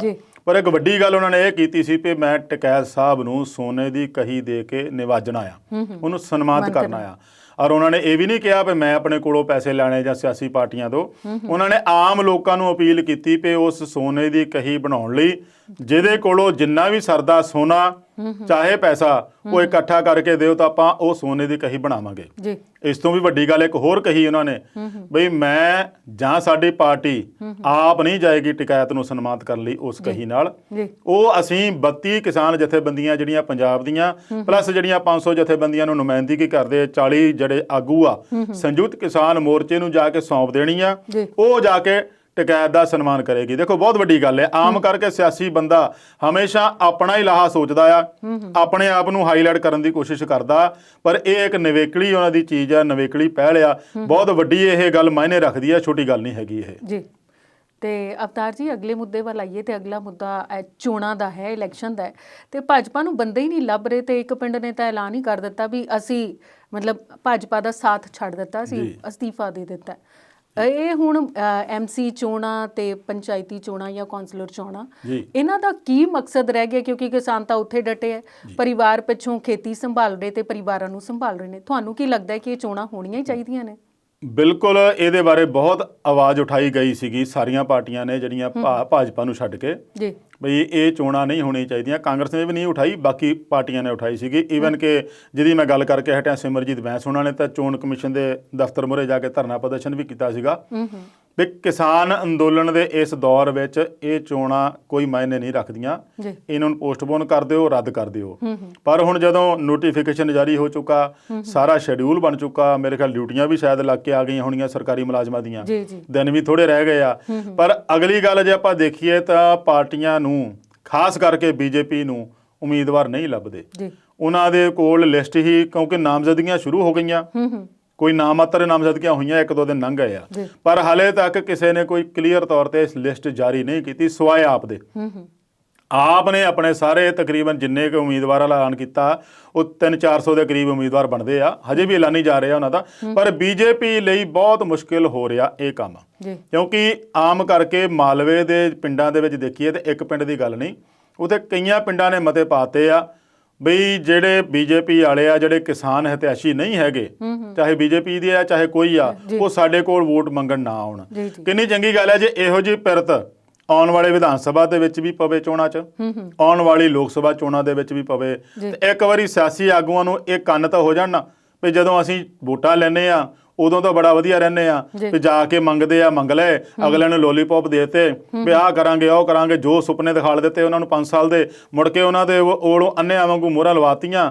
ਅੰਨੇ ਭਗਤੀ ਹੁੰਦੇ ਆ ਵੀ ਅੰਨਿਆਂ ਵਾਂਗੂ ਮੋਹਰਾਂ ਲਵਾਤੀਆਂ, 5 ਸਾਲ ਤੁਸੀਂ ਨਾ ਪੁੱਛੋ, 5 ਸਾਲ ਅਸੀਂ ਨਹੀਂ ਪੁੱਛਦੇ, ਲੰਘੇ ਫਿਰ ਦੇਖੀ ਜਾਊ। ਉਹ ਹੁਣ ਜਿਹੜੀ ਇਹ ਪਿਰਤ ਜੇ ਜਾਗਰੂਕ ਹੋ ਰਿਹਾ ਵੋਟਰ ਤੇ ਚੰਗੀ ਗੱਲ ਆ, ਜਦੋਂ ਇਹਨਾਂ ਦੇ ਕੋਲ ਕੋਈ ਆਵੇ ਆਗੂ ਵੋਟ ਮੰਗਣ ਲਈ, ਚਾਹੇ ਆਹ ਚੋਣਾਂ ਹੋਣ ਚਾਹੇ ਵਿਧਾਨ ਸਭਾ ਚਾਹੇ ਲੋਕ ਸਭਾ, ਉਹਨਾਂ ਤੋਂ ਪੁੱਛਿਆ ਜਾਵੇ ਵੀ ਕਿਸਾਨੀ ਅੰਦੋਲਨ ਚੱਲ ਰਿਹਾ ਸੀ ਉਦੋਂ ਕਿੱਥੇ ਸੀ, ਕਿਸਾਨਾਂ ਦੇ ਲਈ ਤੁਸੀਂ ਕੀ ਕੀਤਾ ਤੇ ਕੀ ਕਰਨਾ ਚਾਹੁੰਦੇ ਆ ਤੇ ਗਾਹਾਂ ਕੀ ਤੁਹਾਡਾ ਕਰਨ ਦਾ ਪਲਾਨ ਆ, ਇਹ ਸਾਰਾ ਕੁਝ ਪੁੱਛ ਕੇ ਚੱਲੂਗਾ। ਸਿਆਸੀ ਆਗੂਆਂ ਨੂੰ ਜ਼ਰੂਰ ਕੰਨ ਹੋਣਗੇ ਵੀ ਅਸੀਂ ਕਿਸ ਮੂੰਹ ਨਾਲ ਇਹਨਾਂ ਤੋਂ ਵੋਟਾਂ ਮੰਗਣ ਜਾਣੀਆਂ। ਮੈਂ ਤਾਂ ਇਹ ਵੀ ਸੁਣਿਆ ਵੀ ਭਾਜਪਾ ਵਾਲੇ ਜਿਹੜੇ ਆ ਉਹ ਹਾਈ ਕਮਾਂਡ ਦੇ ਕੋਲ ਅੰਦਰ ਖਾਤੇ, ਖੁੱਲ ਕੇ ਨਹੀਂ ਕਹਿ ਰਹੇ ਕਿਉਂਕਿ ਹਾਈ ਕਮਾਂਡ ਦਾ ਡਰ ਹੁੰਦਾ ਇਸ ਵੇਲੇ ਸੱਤਾ 'ਚ ਉਹੀ ਆ, ਅੰਦਰ ਖਾਤੇ ਉਹ ਵੀ ਪੂਰਾ ਜ਼ੋਰ ਲਾ ਰਹੇ ਆ ਵੀ ਤੁਸੀਂ ਕਿਹੜੀ ਵਿਪਤਾ 'ਚ ਸਾਨੂੰ ਫਸਾਤਾ। ਤੇ ਅਸੀਂ ਤਾਂ ਆਹੀ ਜੇ ਚੋਣਾਂ ਜਿਹੜੀ ਸਥਾਨਕ ਚੋਣਾਂ ਜਿਹੜੀਆਂ ਇਹ ਇੱਕ ਸੈਮੀਫਾਈਨਲ ਆ, ਤੇ ਜੇ ਇਹਦੇ ਵਿੱਚ ਹੀ ਸਾਨੂੰ ਕੋਈ ਪੱਲੇ ਨਹੀਂ ਪਿਆ ਤਾਂ ਅਸੀਂ ਵਿਧਾਨ ਸਭਾ ਚੋਣਾਂ 'ਚ ਕੀ ਕਰਾਂਗੇ। ਸੋ ਅੰਦਰ ਖਾਤੇ ਉਹ ਵੀ ਬਹੁਤ ਪਰੇਸ਼ਾਨ ਆ, ਹਾਈ ਕਮਾਂਡ ਤਾਂ ਹੋਊਗੀ ਪਰੇਸ਼ਾਨ, ਪਰ ਉਹ ਅਹਿਮੀਅਤ ਘੱਟ ਦੇ ਰਹੇ ਨੇ ਇਸ ਗੱਲ ਨੂੰ ਵੀ ਕੋਈ ਨਹੀਂ ਦੇਖ ਲਾਂਗੇ ਸਾਰ ਲਾਂਗੇ, ਹਜੇ ਉਹ ਦੇਖ ਲਾਂਗੇ ਵਾਲੀ ਨੀਤੀ ਤੇ ਹੀ ਚੱਲਣ ਡਏ ਆ, ਕਾਫੀ ਦੇਰ ਹੋ ਗਈ ਆ। ਪਰ ਜਦੋਂ ਉਹਨਾਂ ਦੇ ਇਹੋ ਜਿਹੇ ਵੋਟਾਂ ਦੀ ਜਦੋਂ ਨਤੀਜੇ ਆਉਣਗੇ ਤਾਂ ਫਿਰ ਉਹਨਾਂ ਦੇ ਸਾਹਮਣੇ ਹੋਣਗੇ, ਕਿਉਂਕਿ ਮੈਨੂੰ ਲੱਗਦਾ ਨਹੀਂ ਜਿਸ ਤਰੀਕੇ ਨਾਲ ਵਿਰੋਧ ਹੋ ਰਿਹਾ ਤੇ ਮੈਨੂੰ ਲੱਗਦਾ ਵੀ ਪ੍ਰਚਾਰ ਕਰਨ ਵੀ ਨਹੀਂ ਜਾ ਸਕਣਗੇ ਜਿੱਦਾਂ ਦਾ ਇਹਨਾਂ ਦਾ ਵਿਰੋਧ ਹੋ ਰਿਹਾ ਜੀ। ਤੇ ਇਸ ਵੇਲੇ ਵਿਰੋਧ ਤਾਂ ਹਰ ਪਾਸੇ ਹੈ, ਤੇ ਤੁਹਾਨੂੰ ਕੀ ਲੱਗਦਾ ਕਿ ਲੋਕਾਂ ਕੋਲ ਕੋਈ ਬਦਲ ਹੈ ਵੀ ਇਹਨਾਂ ਨੂੰ ਚੁਣਨ ਤੋਂ ਇਲਾਵਾ ਹੋਰ ਕਿਹਨੂੰ ਚੁਣ ਸਕਦੇ ਨੇ? ਨਹੀਂ, ਚੁਣਨ ਦੇ ਵਿੱਚ ਬਦਲ ਤਾਂ ਆਪਾਂ ਦੇਖੀਏ ਸਿਆਸੀ ਪਾਰਟੀਆਂ ਦਾ ਘੁੰਮਣ ਕੇਰੀ ਤਾਂ ਇਹ ਚੱਲਦੀ ਰਹਿੰਦੀ ਆ, ਕਦੇ ਆ ਗਈ ਤਾਂ ਕਦੇ ਉਹ ਆ ਗਈ ਤਾਂ ਕਦੇ ਕੁਛ ਆ ਗਿਆ। ਪਰ ਜਿਹੜਾ ਹੁਣ ਸੰਯੁਕਤ ਕਿਸਾਨ ਮੋਰਚੇ ਦਾ ਅੰਦੋਲਨ ਚੱਲ ਰਿਹਾ ਨਾ, ਉੱਥੇ ਹੁਣ ਟਕੈਤ ਜਿਹੜਾ ਉੱਭਰ ਕੇ ਨਿਕਲਿਆ, ਆਉਣ ਵਾਲੇ ਦਿਨਾਂ ਦੇ ਵਿੱਚੋਂ ਇਹਨਾਂ ਵਿੱਚੋਂ ਹੀ ਲੀਡਰ ਨਿਕਲਣੇ ਆ ਜੀ।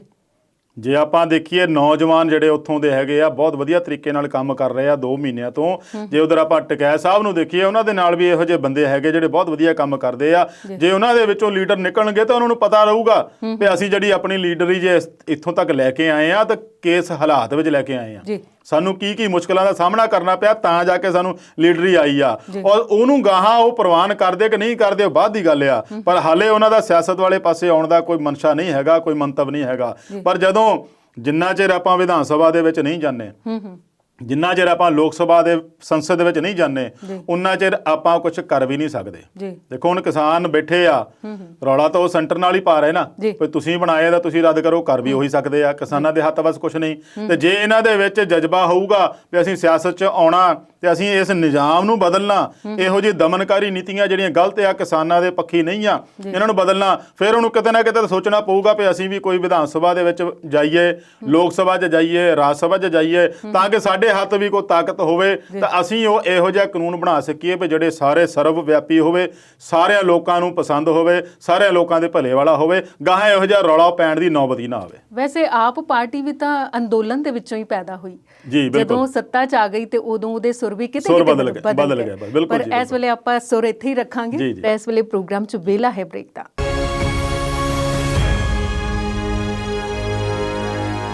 ਵਕਫੇ ਤੋਂ ਬਾਅਦ ਵਿਚਾਰ ਚਰਚਾ ਪ੍ਰੋਗਰਾਮ ਦੇ ਅਖੀਰੀ ਹਿੱਸੇ 'ਚ ਤੁਹਾਡਾ ਫਿਰ ਤੋਂ ਸਵਾਗਤ ਹੈ। ਅਵਤਾਰ ਜੀ, ਆਪਾਂ ਵਾਪਸ ਉਸ ਸੁਰ ਤੇ ਆਈਏ ਜਿਹੜੀ ਸਰਕਾਰ ਦੀ ਸੁਰ ਕਾਇਮ ਹੈ, ਅੱਗੋਂ ਕਿਸਾਨਾਂ ਦੀ ਸੁਰ ਆਪਣੀ ਕਾਇਮ ਹੈ, ਤੇ ਇਹਦੇ 'ਚ ਪੰਜਾਬ ਦੇ ਕੁਝ ਮੰਤਰੀ ਜਿਹੜੇ ਨੇ ਉਹ ਕੇਂਦਰੀ ਗ੍ਰਹਿ ਮੰਤਰੀ ਨਾਲ ਮੁਲਾਕਾਤ ਕਰਨ ਜਾ ਰਹੇ ਨੇ। ਇਹਨਾਂ ਦੀ ਮੁਲਾਕਾਤ ਦਾ ਮਕਸਦ ਕੀ ਹੈ ਤੇ ਮੁੱਦਾ ਕੀ ਹੈ? ਪਰਮਿੰਦਰ ਜੀ, ਲਾਲ ਕਿਲੇ ਵਾਲੀ ਘਟਨਾ ਤੋਂ ਬਾਅਦ 150-200 ਪੰਜਾਬ ਦੇ, ਹਰਿਆਣੇ ਦੇ ਇਹੋ ਜਿਹੇ ਨੌਜਵਾਨਾਂ ਦੇ ਲਾਪਤਾ ਹੋਣ ਦੀਆਂ ਖਬਰਾਂ ਆ ਰਹੀਆਂ, ਜਿਹਨੂੰ ਲੈ ਕੇ ਉੱਥੋਂ ਦੇ ਪਿੰਡ ਵਾਸੀ, ਉਹਨਾਂ ਦੇ ਪਰਿਵਾਰ, ਨਗਰ ਵਾਸੀ ਬਹੁਤ ਚਿੰਤਤ ਆ, ਜਿਨ੍ਹਾਂ ਦਾ ਕੋਈ ਥਹੁ ਪਤਾ ਨਹੀਂ ਲੱਭ ਰਿਹਾ। ਕੁਛ ਇੱਕ ਦਾ ਲੱਭ ਵੀ ਲਿਆ, ਜਿਵੇਂ ਦਿੱਲੀ ਸਿੱਖ ਗੁਰਦੁਆਰਾ ਪ੍ਰਬੰਧਕ ਕਮੇਟੀ ਦੇ ਪ੍ਰਧਾਨ ਹੈ ਮਨਜਿੰਦਰ ਸਿੰਘ ਸਿਰਸਾ ਹੋਣੀ ਆ, ਉਹਨਾਂ ਨੇ ਕੁਛ ਨੌਜਵਾਨਾਂ ਦਾ ਪਤਾ ਲੱਭਿਆ ਵੀ ਆ। ਇੱਕ ਨੌਜਵਾਨ ਜਿਹੜਾ ਤਤਾਰੀਆਂ ਪਿੰਡ ਆ, ਮੋਗੇ 'ਚ ਪੈਂਦਾ, ਉਹ ਨਾਬਾਲਗ ਸੀਗਾ, ਉਹ ਵੀ ਘਰ ਵਾਪਸ ਆਇਆ। ਉਹਨੇ ਵੀ ਦੱਸਿਆ ਵੀ ਮੇਰੇ ਨਾਲ ਦੇ ਜਿਹੜੇ 11-12 ਮੁੰਡੇ ਇਸ ਪਿੰਡ ਦੇ ਆ, ਉਹ ਇਸ ਵੇਲੇ ਤਿਹਾੜ ਜੇਲ੍ਹ ਦੇ ਵਿੱਚ ਆ। ਇਸੇ ਤਰ੍ਹਾਂ ਬਠਿੰਡਾ ਦੇ ਰਾਮਾ ਮੰਡੀ ਇਲਾਕੇ 'ਚ ਪੈਂਦਾ, ਉੱਥੇ ਵੀ 15-16 ਮੁੰਡੇ ਜਿਹੜੇ ਫੜੇ ਹੋਏ ਆ। ਫਿਰ ਦੁਰਾਹੇ ਦੇ ਵਿੱਚ ਵੀ ਇੱਕ ਲਾਗੇ ਪਿੰਡ ਪੈਂਦਾ, ਉੱਥੋਂ ਵੀ ਮੁੜ ਕੇ ਆਇਆ। ਉਹਨੇ ਦੱਸਿਆ ਵੀ ਮੇਰੇ ਤੇ ਕੀ ਜਿਹੜਾ ਤਸ਼ੱਦਦ ਦਿੱਲੀ ਪੁਲਿਸ ਨੇ ਢਾਇਆ, ਜਿਹੜਾ ਬਹੁਤ ਬੁਰਾ ਹਾਲ ਕੀਤਾ। ਉਹ ਲਾਪਤਾ ਜਿਹੜੇ ਬੱਚਿਆਂ ਦਾ, ਨੌਜਵਾਨਾਂ ਦਾ ਪਤਾ ਨਾ ਲੱਗਣਾ, ਇਹ ਬਹੁਤ ਚਿੰਤਾ ਵਾਲੀ ਗੱਲ ਆ।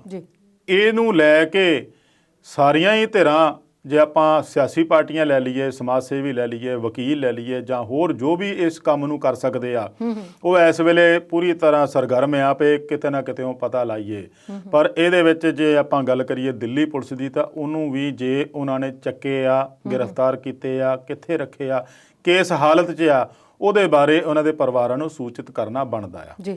ਉਹਨਾਂ ਦੇ ਪਰਿਵਾਰਾਂ ਨੂੰ ਨਹੀਂ ਸੂਚਿਤ ਕਰਨਾ, ਤੁਸੀਂ ਨਾ ਕਰੋ, ਸਰਕਾਰਾਂ ਨੂੰ ਹੀ ਦੱਸ ਦਿਓ, ਸਟੇਟ ਸਰਕਾਰਾਂ ਨੂੰ ਦੱਸ ਦਿਓ, ਘੱਟੋ ਘੱਟ ਉਸ ਸੂਬੇ ਦੀ ਪੁਲਿਸ ਨੂੰ ਹੀ ਦੱਸ ਦਿਓ ਵੀ ਤੁਹਾਡੇ ਆ ਬੰਦੇ ਆ, ਇਹ ਸਾਡੇ ਕੋਲ ਆ, ਇੱਥੇ ਇਸ ਵੇਲੇ ਫੜੇ ਆ।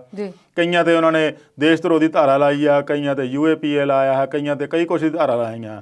ਫਿਰ ਉੱਥੇ ਟਰੈਕਟਰ ਇੰਨੇ ਕੁ ਖੜੇ ਆ ਜਿਹੜੇ ਉਹਨਾਂ ਨੇ ਕਬਜ਼ੇ 'ਚ ਲਏ ਆ, ਉਹਨਾਂ ਟਰੈਕਟਰਾਂ ਦੇ ਨੰਬਰਿੰਗ ਦੇ ਨੰਬਰਾਂ ਦੇ ਹਿਸਾਬ ਨਾਲ ਮਾਲਕਾਂ ਦੀ ਪਛਾਣ ਕੀਤੀ ਜਾ ਰਹੀ ਹੈ ਤਾਂ ਉਹਨਾਂ ਨੂੰ ਨੋਟਿਸ ਭੇਜੇ ਜਾ ਰਹੇ ਆ। ਸੋ ਇਹ ਜਿਹੜਾ ਇਹ ਗੰਭੀਰ ਹੁੰਦਾ ਜਾ ਰਿਹਾ ਮੁੱਦਾ, ਜਿਹਦੇ ਲਈ ਪੰਜਾਬ ਸਰਕਾਰ ਨੇ ਇੱਕ ਪਹਿਲ ਕੀਤੀ ਸੀ ਪਹਿਲਾਂ ਉਹਨਾਂ ਨੇ ਦਿੱਲੀ ਦੇ ਪੁਲਿਸ ਕਮਿਸ਼ਨਰ ਨਾਲ ਮੁਲਾਕਾਤ ਦਾ ਸਮਾਂ ਮੰਗਿਆ ਸੀ। ਸੂਤਰਾਂ ਦੇ ਹਵਾਲੇ ਨਾਲ ਕਨਫਰਮ ਨਹੀਂ ਮੈਂ ਅਜੇ ਕਰ ਸਕਦਾ। ਉਹ ਸੀਗਾ ਵੀ ਉਹਨਾਂ ਨੇ ਮੁਲਾਕਾਤ ਦਾ ਸਮਾਂ ਮੰਗਿਆ ਸੀ ਵੀ ਅਸੀਂ ਉਹਨਾਂ ਨੂੰ ਪੁੱਛਦੇ ਜਾ ਕੇ ਆ ਗੱਲਬਾਤ ਕਰਦੇ ਰੱਖਦੇ ਆ, ਪਰ ਪਤਾ ਲੱਗਾ ਪਈ ਪੁਲਿਸ ਕਮਿਸ਼ਨਰ ਨੇ ਇਹਨਾਂ ਨੂੰ ਮਿਲਣ ਤੋਂ ਇਨਕਾਰ ਕਰਤਾ। ਫਿਰ ਮੁੱਖ ਮੰਤਰੀ ਕੈਪਟਨ ਅਮਰਿੰਦਰ ਸਿੰਘ ਨੇ ਆਪਣੇ ਸੀਨੀਅਰ ਕੈਬਨਿਟ ਮੰਤਰੀਆਂ ਦੀ ਡਿਊਟੀ ਲਾਈ ਆ। ਗ੍ਰਹਿ ਮੰਤਰੀ ਅਮਿਤ ਸ਼ਾਹ ਹੋਰਾਂ ਕੋਲੋਂ ਟਾਈਮ ਲਿਆ, ਉਹਨਾਂ ਨੂੰ ਮਿਲਣਗੇ ਕਿਉਂਕਿ ਸਾਰਾ ਮਾਮਲਾ ਗ੍ਰਹਿ ਮੰਤਰਾਲੇ ਦੇ ਅੰਡਰ ਹੀ ਆਉਂਦਾ, ਸਾਰਾ ਅਮਿਤ ਸ਼ਾਹ ਦੇ ਅੰਡਰ ਹੀ ਆਉਂਦਾ।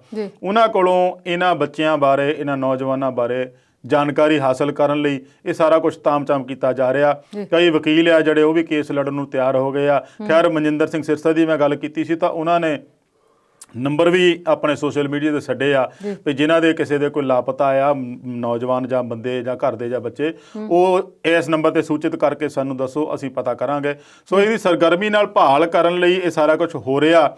ਪਰ ਚੰਗਾ ਹੁੰਦਾ ਜੇ ਇਹੋ ਜਿਹੀ ਦਹਿਸ਼ਤ ਪਾਉਣ ਨਾਲੋਂ, ਮੈਂ ਪਹਿਲਾਂ ਕੀਤੀ ਗੱਲ ਫਿਰ ਦੁਹਰਾ ਰਿਹਾ, ਦਿੱਲੀ ਪੁਲਿਸ ਨੂੰ ਹੀ ਚਾਹੀਦਾ ਸੀਗਾ ਵੀ ਜੇ ਉਹਨਾਂ ਨੇ ਗ੍ਰਿਫਤਾਰ ਕੀਤੇ ਆ, ਰੱਖੇ ਆ, ਕਿੱਥੇ ਰੱਖੇ ਆ, ਉਹਦੇ ਬਾਰੇ ਉਹਨਾਂ ਦੇ ਘਰਾਂ ਨੂੰ ਨਹੀਂ ਕਰਨਾ, ਪੁਲਿਸ ਨੂੰ ਨਹੀਂ ਕਰਨਾ ਤਾਂ ਸਰਕਾਰਾਂ ਦੇ ਨਾਲ ਰਾਬਤਾ ਕਰਕੇ ਉਹਨਾਂ ਤੱਕ ਇਹ ਜਾਣਕਾਰੀ ਜ਼ਰੂਰ ਪਹੁੰਚਾਉਣੀ ਚਾਹੀਦੀ ਹੈ। ਘੱਟੋ ਘੱਟ ਉਹਨਾਂ ਨੂੰ ਪਤਾ ਤਾਂ ਲੱਗੇ ਵੀ ਸਾਡਾ ਬੰਦਾ ਤਾਂ ਹੈ ਤੇ ਹੈ ਕਿੱਥੇ ਆ। ਸੋ ਇਸ ਸਾਰੇ ਨੂੰ ਇਸ ਤਰੀਕੇ ਨਾਲ ਦਹਿਸ਼ਤ ਖਤਮ ਕਰਨ ਲਈ ਜਿਹੜੀ ਪੰਜਾਬ ਸਰਕਾਰ ਦੀ ਪਹਿਲ ਆ, ਇਹ ਵਧੀਆ ਤਰੀਕੇ ਨਾਲ ਇਹਨੂੰ ਚੱਲਣੀ ਚਾਹੀਦੀ ਔਰ ਉਹਨਾਂ ਨੌਜਵਾਨ ਜਿਹੜੇ ਲਾਪਤਾ ਹੋਏ ਉਹਨਾਂ ਦਾ ਜਲਦ ਤੋਂ ਜਲਦ ਪਤਾ ਲੱਗਣਾ ਚਾਹੀਦਾ ਆ ਜੀ।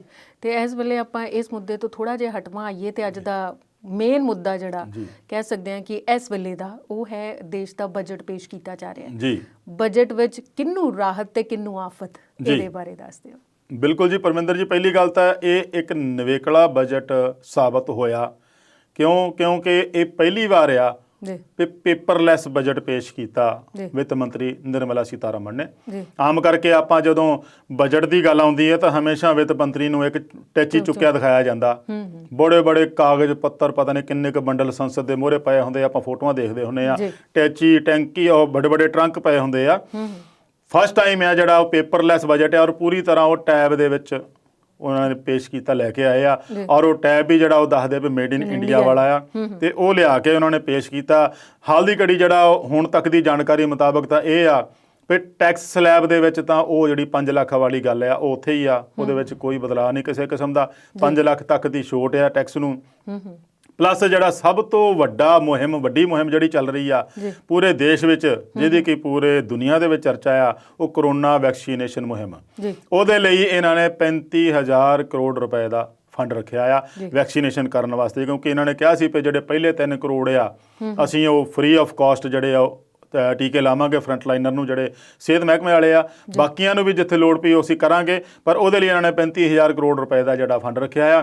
ਇਸ ਦੇ ਨਾਲ ਜਿਹੜਾ ਪ੍ਰਧਾਨ ਮੰਤਰੀ ਦਾ ਜਿਹੜਾ ਇੱਕ ਸੁਪਨ ਮਿਸ਼ਨ ਜਿਹੜਾ ਆ ਆਤਮ ਨਿਰਭਰ ਵਾਲਾ, ਉਹਦੇ ਲਈ ਵੀ 64-65,000 ਕਰੋੜ ਰੁਪਏ ਦੇ ਫੰਡ ਰੱਖਣ ਦੀ ਗੱਲ ਕਹੀ ਗਈ ਆ। ਕਿਸਾਨਾਂ ਲਈ ਵੀ ਕੋਈ ਹੈ ਇਸ ਵੇਲੇ ਤੁਹਾਡੇ ਮਤਲਬ ਕੋਈ ਅਪਡੇਟ, ਕੋਈ ਕਿਸਾਨਾਂ ਲਈ ਵੀ ਕੁਝ ਰਾਹਤ ਦੀ ਗੱਲ? ਬਿਲਕੁਲ ਹੈਗੀ ਆ ਜੀ, ਪਰ ਮੈਂ ਉਹਨੂੰ ਦੱਸਾਂ ਕਿੱਦਾਂ ਜੀ ਹੁਣ, ਕਿਉਂਕਿ ਉਹ ਕਿਸਾਨਾਂ ਦੇ ਉਲਟ ਚੱਲ ਗਈ ਨਾ ਗੱਲ। ਕਿਸਾਨਾਂ ਲਈ ਤਾਂ ਪਹਿਲੇ ਸੁਹਿਰਦ ਹੈ ਨਹੀਂ ਸਰਕਾਰ, ਉਹ ਉਲਟ ਇਸ ਕਰਕੇ ਚੱਲ ਗਈ ਆ ਵੀ ਇਹਨਾਂ ਨੇ ਪੈਟਰੋਲ ਤੇ ਡੀਜ਼ਲ ਦੇ ਉੱਤੇ ਐਗਰੀਕਲਚਰ ਸੈਸ ਲਾਉਣ ਦਾ ਪ੍ਰਸਤਾਵ ਰੱਖਤਾ ਜੀ। ਹੁਣ ਪੈਟਰੋਲ ਤੇ 2.5 ਰੁਪਏ ਤੇ ਡੀਜ਼ਲ ਤੇ 4 ਰੁਪਏ। ਹੁਣ ਸਭ ਤੋਂ ਵੱਧ ਜਿਹੜਾ ਵਰਤਿਆ ਜਾਂਦਾ ਉਹ ਕਿਸਾਨੀ ਖੇਤਰ 'ਚ ਡੀਜ਼ਲ ਹੀ ਆ, ਤਾਂ ਡੀਜ਼ਲ ਨੂੰ ਤਾਂ ਪਹਿਲਾਂ ਹੀ ਅੱਗ ਲੱਗੀ ਪਈ ਆ। ਤੁਸੀਂ ਦੇਖੋ ਰੋਜ਼ਾਨਾ ਦੀ ਤਰ੍ਹਾਂ 25 ਤੋਂ ਲੈ ਕੇ 50 ਪੈਸੇ ਰੋਜ਼ ਹੀ ਵੱਧਦੇ ਆ। ਹਾਲਾਂਕਿ ਕੌਮਾਂਤਰੀ ਬਾਜ਼ਾਰ ਦੇ ਵਿੱਚ ਕੱਚੇ ਤੇਲ ਦੀ ਕੀਮਤ ਬਹੁਤ ਘਟ ਰਹੀ ਆ, ਪਰ ਇਹ ਪਤਾ ਨਹੀਂ ਸਾਡੀਆਂ ਕੰਪਨੀਆਂ ਵਾਲਿਆਂ ਨੂੰ ਕਿੰਨਾ ਕੁ ਘਾਟਾ ਪੈ ਰਿਹਾ ਵੀ ਉਹ ਰੋਜ਼ ਦੀ ਤਰ੍ਹਾਂ ਇਹਨੂੰ ਵਾਧਾ ਹੀ ਕਰੀ ਜਾ ਰਹੇ ਆ। ਤਾਂ ਇੱਕ ਥਾਂ ਤੇ ਤਾਂ ਬ੍ਰਾਂਡਡ ਪੈਟਰੋਲ ਜਿਹੜਾ ਰਾਜਸਥਾਨ ਦੇ ਵਿੱਚ 1-2 ਦਿਨ ਪਹਿਲਾਂ ਸੁਣੀ ਸੀ ਖਬਰ ਵੀ 100 ਰੁਪਏ ਹੋ ਗਿਆ ਪੈਟਰੋਲ। ਤੇ ਇਹ ਜਿਹੜੀ ਆ ਆਮ ਪੈਟਰੋਲ ਜਿਹੜਾ ਯੂਜ਼ ਹੋਣ ਵਾਲਾ ਇਹ ਵੀ 100 ਰੁਪਏ ਵੱਲ ਨੂੰ ਵੱਧ ਰਿਹਾ ਆ। ਹੁਣ ਜਦੋਂ 4 ਰੁਪਏ ਡੀਜ਼ਲ ਦੀ ਗੱਲ ਇਕੱਠੀ ਕਰਦੇ ਆ, ਐਗਰੀਕਲਚਰ ਸੈਸ ਨਾ ਵੀ ਰੱਖਤਾ ਉਹਦਾ ਐਗਰੀਕਲਚਰ ਸੈਸ, ਤੇ ਉਹ ਜਿਹੜੀ ਮਾਰ ਪੈਣੀ ਉਹ ਐਗਰੀਕਲਚਰ ਨੂੰ ਹੀ ਪੈਣੀ ਆ। ਇਹ ਸਰਕਾਰ ਨੂੰ ਵੀ ਸੋਚਣਾ ਚਾਹੀਦਾ ਸੀਗਾ ਵੀ ਇਸ ਵੇਲੇ ਜੋ ਕਿਸਾਨਾਂ ਦੀ ਹਾਲਤ ਆ, ਤੇ ਤੁਸੀਂ ਆਮਦਨ ਦੁੱਗਣੀ ਇਸ ਤਰੀਕੇ ਨਾਲ ਕਰ ਰਹੇ, ਦੇਖੋ ਗੱਲ ਉੱਥੇ ਆ ਗਈ ਮੁੜ ਕੇ ਵੀ ਟੈਕਸ ਵਧਾ ਦਿਓ, ਤੇਲ ਮਹਿੰਗਾ ਕਰ ਦਿਓ ਤੇ ਆਮਦਨ ਕਿੱਥੋਂ ਦੁੱਗਣੀ ਹੋ ਜਾਊਗੀ। ਸੋ MSP ਦੀ ਵੀ ਗੱਲ ਕਿਤੇ ਨਾ ਕਿਤੇ ਹੈਗੀ ਰੱਖੀ ਆ, ਪਰ ਹਜੇ ਤੱਕ ਕਿਸਾਨਾਂ ਲਈ ਮੈਨੂੰ ਲੱਗਦਾ ਵੀ ਉਹਨਾਂ ਨੇ 16.5 ਲੱਖ ਕਰੋੜ ਦੇ ਕੋਈ ਬਜਟ ਦੀ ਗੱਲ ਚੱਲਦੀ ਪਈ ਆ, ਉਹ ਹਜੇ ਪੂਰੀ ਤਰ੍ਹਾਂ ਇਹਨੂੰ ਕਲੀਅਰ ਨਹੀਂ ਹੋਣਾ, ਕਿਉਂਕਿ ਬਜਟ ਬਹੁਤ ਹੀ ਪੇਚੀਦਾ ਹੁੰਦਾ ਔਰ ਇਹਨੂੰ ਸੋਚਣ ਲਈ, ਇਹਨੂੰ ਸਮਝਣ ਲਈ ਬਹੁਤ ਟਾਈਮ ਲੱਗ ਜਾਂਦਾ। ਜਿਹੜੇ ਮੋਟੀ-ਮੋਟੀਆਂ ਗੱਲਾਂ ਮੈਂ ਤੁਹਾਨੂੰ ਇਹਦੇ ਬਾਰੇ ਦੱਸਤੀਆਂ ਤੇ ਆਹ ਕੁਛ ਜਿਹੜਾ ਬਜਟ ਦੇ ਵਿੱਚ ਰੱਖਿਆ ਆ।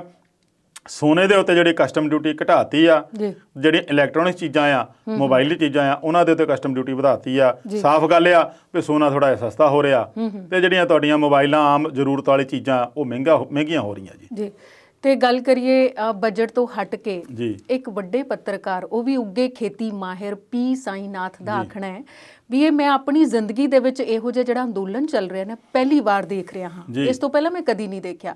ਤੇ ਉਹਨਾਂ ਦਾ ਇਹ ਕਹਿਣਾ ਕਿ ਪਹਿਲੇ 2-3 ਸਾਲ ਤਾਂ ਫਾਇਦੇਮੰਦ ਲੱਗਣਗੇ ਜਿਹੜਾ ਸਰਕਾਰ ਕਹਿੰਦੀ ਹੈ, ਉਸ ਤੋਂ ਬਾਅਦ ਕਿਸਾਨਾਂ ਨੂੰ ਰੋਣਾ ਹੀ ਪਏਗਾ। ਤੇ ਪੱਤਰਕਾਰ ਦਾ ਐਡਾ ਵੱਡਾ ਬਿਆਨ, ਉਹ ਵੀ ਉੱਗੇ ਖੇਤੀ ਪੱਤਰਕਾਰ ਦਾ, ਤੇ ਇਸ ਬਿਆਨ ਨੂੰ ਤੁਸੀਂ ਕਿਵੇਂ ਵੇਖਦੇ ਹੋ? ਪਰਮਿੰਦਰ ਜੀ, ਉਹ ਇਕੱਲੇ ਪੱਤਰਕਾਰ ਨਹੀਂ ਆ, ਉਹ ਇਕਨੋਮਿਸਟ ਵੀ ਆ ਬਹੁਤ ਵੱਡੇ। ਜੀ ਉਹਨਾਂ ਦਾ ਇੱਕ ਵਾਰ ਜ਼ਿਕਰ ਉਦੋਂ ਵੀ ਆਇਆ ਸੀ ਜਦੋਂ ਕਮੇਟੀ ਬਣਾਉਣ ਦੀ ਗੱਲ ਚੱਲੀ ਸੀਗੀ। ਜੀ ਸਰਕਾਰ ਕਹਿੰਦੀ ਸੀ ਅਸੀਂ ਕਮੇਟੀ ਬਣਾ ਦਿੰਨੇ ਆ, ਕਿਸਾਨਾਂ ਦੇ ਬੰਦੇ ਲੈ ਕੇ ਜਾਂ ਤੁਹਾਡੇ ਆਪਣੇ ਸਰਕਾਰ 'ਚੋਂ ਬੰਦੇ ਲੈ ਕੇ। ਜੀ ਫਿਰ ਜਦੋਂ ਸੁਪਰੀਮ ਕੋਰਟ ਦੀ ਗੱਲ ਚੱਲੀ ਸੀ ਵੀ ਕਮੇਟੀ ਬਣਾਉਣ ਦੀ, ਉਦੋਂ ਵੀ ਚਰਚਾ ਹੋਈ ਸੀ ਵੀ ਸ਼ਾਇਦ ਪੀ ਸਾਈਨਾਥ ਨੂੰ ਵਿੱਚ ਲੈਣਗੇ। ਜੀ ਪੱਲਿਆ ਨਹੀਂ ਗਿਆ, ਬਹੁਤ ਮਾਹਰ ਬੰਦਾ ਆ ਉਹ, ਵਾਕਈ ਉਹਨਾਂ ਦੀ ਗੱਲ ਠੀਕ ਆ ਵੀ ਸ਼ੁਰੂ ਦੇ ਵਿੱਚ ਤਾਂ ਲੋਲੀਪੌਪ ਦਿਖਾਲਦੇ ਹੁੰਦੇ ਆ। ਉਹਨਾਂ ਨੇ ਇਹ ਕਿਹਾ ਨਾ, ਜਦੋਂ ਇਹਦੀ ਗੱਲ ਚੱਲਦੀ ਆ ਤਾਂ ਮੈਂ ਇਹਦਾ ਜ਼ਿਕਰ ਜ਼ਰੂਰ ਕਰੂੰਗਾ ਵੀ ਮੱਧ ਪ੍ਰਦੇਸ਼ ਦੀ ਗੱਲ ਪਹਿਲਾਂ ਵੀ ਮੈਂ ਕਈ ਵਾਰੀ ਕੀਤੀ ਆ ਵੀ ਉੱਥੇ ਉਹਨਾਂ ਨੇ ਕਾਰਪੋਰੇਟ ਘਰਾਣੇ ਨੇ ਇੱਕ ਨੇ ਜ਼ਮੀਨ ਲੈ ਲਈ, ਉੱਥੇ ਮਰਜ਼ੀ ਦੀ ਫਸਲ ਉੱਥੇ ਉਗਾ ਲਈ, ਬੀਜ ਉੱਥੋਂ ਪਵਾ ਲਿਆ, ਕਿਸਾਨ ਤੋਂ ਸਾਰੀ ਲਾਗਤ ਕਰਵਾ ਲਈ ਉਹਦੇ ਉੱਤੇ। ਜਦੋਂ ਫਸਲ ਪੱਕਣ ਤੇ ਆਈ ਤਾਂ ਕੰਪਨੀ ਭੱਜ ਗਈ। ਜੀ ਹੁਣ ਜਾਂ ਤਾਂ ਫਿਰ ਉਹ ਕਿਸਾਨ ਕੌਡੀਆਂ ਦੇ ਭਾਅ ਵੇਚੂਗਾ ਤੇ ਜਾਂ ਫਿਰ ਜਿਹੜੀ ਖੜੀ ਫਸਲ ਨੂੰ ਵਾਹੂਗਾ, ਇਹ ਉਹਦੇ ਕੋਲ ਆਪਸ਼ਨ ਰਹਿ ਜਾਂਦਾ।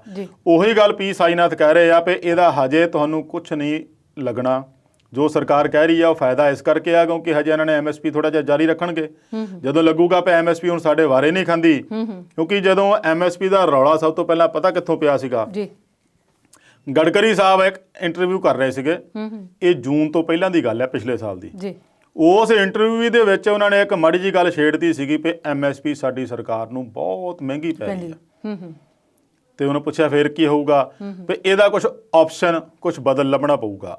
ਉਸੇ ਤੋਂ ਹੀ ਰੌਲਾ ਉੱਠਿਆ, ਜਿਹਦੇ ਕਰਕੇ ਬਾਅਦ ਚ ਉਹਨਾਂ ਨੂੰ ਸਫਾਈ ਵੀ ਦੇਣੀ ਪਈ ਸੀਗੀ। ਸਰਕਾਰ ਨੇ ਕੰਨ ਖਿੱਚੇ ਹੋਣੇ ਆ ਵੀ ਤੂੰ ਸਾਡਾ ਤਾਂ ਅਜੇ ਪਲਾਨ ਹੋ ਚੱਲ ਰਿਹਾ ਤਾਂ ਵਿੱਚੇ ਖਰਾਬ ਕਰਨ ਲੱਗਾ ਤੂੰ। ਉਦੋਂ ਕੰਨ ਖਿੱਚੇ, ਸਫਾਈ ਵੀ ਦਿੱਤੀ ਸੀ ਵੀ ਨਹੀਂ ਮੈਂ ਇਹੋ ਜਿਹੀ ਗੱਲ ਨਹੀਂ ਕੀਤੀ, ਮੇਰੇ ਬਿਆਨ ਨੂੰ ਤੋੜ ਮਰੋੜ ਕੇ ਪੇਸ਼ ਕੀਤਾ ਗਿਆ। ਤੌਖਲਾ ਦਾ ਕਿਸਾਨਾਂ ਨੂੰ ਉਦੋਂ ਹੀ ਸ਼ੁਰੂ ਹੋ ਗਿਆ ਸੀਗਾ। ਉਹ ਚੱਲਦਾ ਸਤੰਬਰ ਤੱਕ ਕਾਨੂੰਨ ਪਾਸ ਹੋਣ ਤੱਕ ਆ ਨਿਬੜਿਆ। ਹੁਣ ਪੀ ਸਾਈਨਾਥ ਜਿਹੜੇ ਗੱਲ ਕਰ ਰਹੇ ਆ ਉਹ ਬਿਲਕੁਲ ਸਹੀ ਕਰ ਰਹੇ ਆ ਵੀ ਸ਼ੁਰੂਆਤ ਵਿੱਚ ਤਾਂ ਤੁਹਾਨੂੰ ਲੋਲੀਪੌਪ ਦਿਖਾ ਲੈਣਗੇ, ਤੁਹਾਡੇ ਫਾਇਦੇ ਦੀ ਗੱਲ ਕਰਨਗੇ। 1-2 ਸਾਲ, ਇਹ ਤਾਂ ਸ਼ੁਰੂ ਤੋਂ ਗੱਲ ਚੱਲਦੀ ਆ ਰਹੀ ਨਾ। 1-2 ਸਾਲ ਨਹੀਂ ਪਤਾ ਲੱਗਣਾ, ਪਤਾ ਉਦੋਂ ਲੱਗਣਾ ਜਦੋਂ 3-4 ਸਾਲ ਹੋ ਜਾਣੇ ਆ। ਫਿਰ ਇਸ ਕਾਨੂੰਨਾਂ ਦੇ ਅਸਰ ਦਾ ਪਤਾ ਲੱਗੂਗਾ ਵੀ ਇਹ ਕਿੰਨੇ ਕੁ ਨੁਕਸਾਨਦੇਹ ਸੀਗੇ। ਗੱਲ ਫਿਰ ਪ੍ਰਧਾਨ ਮੰਤਰੀ ਦੀ, ਸਰਕਾਰਾਂ ਦੀ ਗੱਲ ਸਹੀ ਸਾਬਤ ਹੋ ਰਹੀ ਆ। ਬਹੁਤ ਫਾਇਦੇ ਵਾਲੀ ਗੱਲ ਤੁਹਾਡੇ ਲਈ, ਬਹੁਤ ਫਾਇਦੇ ਵਾਲੀ ਗੱਲ ਤੁਹਾਡੇ ਲਈ। ਉਹ ਠੀਕ ਹੈ, ਫਾਇਦਾ ਹੋਊਗਾ, ਪਰ 1-2 ਸਾਲ ਹੀ ਹੋਊਗਾ। ਆਉਂਦੀ ਪੀੜ੍ਹੀ ਕੀ ਕਰੂਗੀ ਮੁੜ ਕੇ? ਜਿਹੜੇ ਲੰਮੇ ਸਮੇਂ ਤੱਕ ਲੌਂਗ ਟਾਈਮ ਲਈ ਆਪਾਂ ਦੇਖੀਏ ਤਾਂ ਉਦੋਂ ਤਾਂ ਫਾਇਦਾ ਨਹੀਂ ਨਾ ਹੈਗਾ। ਸੋ ਪੀ ਸਾਈਨਾਥ ਜਿਹੜੇ ਆ ਸਮੇਂ-ਸਮੇਂ ਤੇ ਖੇਤੀਬਾੜੀ ਬਾਰੇ ਕਿਸਾਨਾਂ ਨੂੰ ਵੀ ਔਰ ਸਾਡੀ ਸਰਕਾਰ ਨੂੰ ਵੀ ਜਾਗਰੂਕ ਕਰਦੇ ਰਹਿੰਦੇ ਆ। ਇਹੋ ਜਿਹੇ ਲੇਖ ਲਿਖ ਕੇ ਜਿਹਦੇ ਬਾਰੇ ਕਈ ਤਰ੍ਹਾਂ ਦੇ ਸੁਧਾਰ ਵੀ ਦੱਸਦੇ ਰਹਿੰਦੇ ਆ। ਖੈਰ ਉਹਨਾਂ ਦੇ ਸੁਧਾਰਾਂ ਦਾ ਕੋਈ ਬਹੁਤਾ ਸਰਕਾਰ ਤੇ ਅਸਰ ਹੁੰਦਾ ਨਹੀਂ, ਨਾ ਹੀ ਉਹਨਾਂ ਦੀ ਕੋਈ ਸਲਾਹ ਲੈਂਦੇ ਆ, ਤੇ ਉਹਨਾਂ ਦੀ ਗੱਲ ਮਾਇਨੇ ਜ਼ਰੂਰ ਰੱਖਦੀ ਹੁੰਦੀ ਹੈ। ਤੇ ਇਸ ਵੇਲੇ ਸਾਡੇ ਲਈ ਮਾਇਨੇ ਇਹ ਰੱਖਦਾ ਹੈ ਕਿ ਪ੍ਰੋਗਰਾਮ ਦਾ ਵੇਲਾ ਮੁੱਕ ਰਿਹਾ। ਅਵਤਾਰ ਜੀ, ਤੁਸੀਂ ਇਸ ਪ੍ਰੋਗਰਾਮ 'ਚ ਆਏ, ਵਿਸਥਾਰ ਨਾਲ ਮੁੱਦਿਆਂ ਤੇ ਆਪਣੇ ਵਿਚਾਰ ਸਾਂਝੇ ਕੀਤੇ, ਤੁਹਾਡਾ ਬਹੁਤ-ਬਹੁਤ ਸ਼ੁਕਰੀਆ। ਸ਼ੁਕਰੀਆ ਜੀ। ਸੋ ਦਰਸ਼ਕਾਂ ਦਾ ਵੀ ਧੰਨਵਾਦ ਕਰਦੇ ਹਾਂ ਵਿਚਾਰ ਚਰਚਾ ਦੇ ਇਸ ਅੰਕ ਨਾਲ ਜੁੜਨ ਲਈ।